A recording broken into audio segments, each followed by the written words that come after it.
รั้งฉันยังคอยห่วงใยเธอไม่เคยจะรู้และไม่คิดอะไรแต่คนหวังดีด้วยใจกลับกลายเป็นคนกล้ำกลืน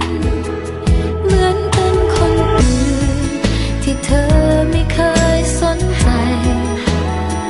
เหมือนเป็นเพียงสิ่งที่เธอคุ้นเคยแต่มองข้ามไป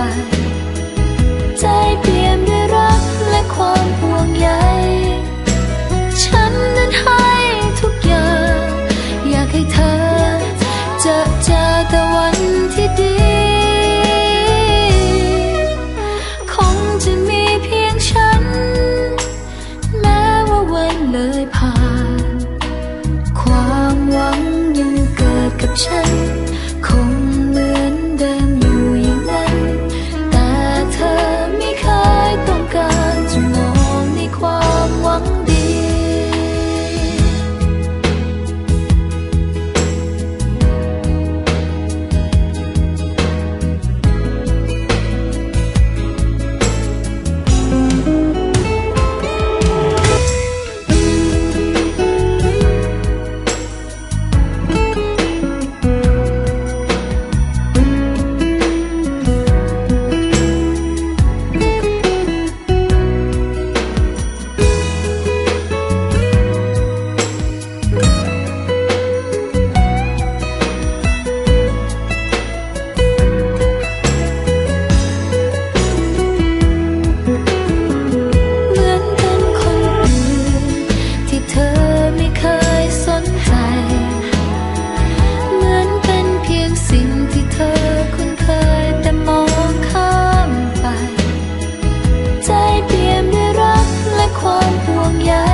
ให้เธอ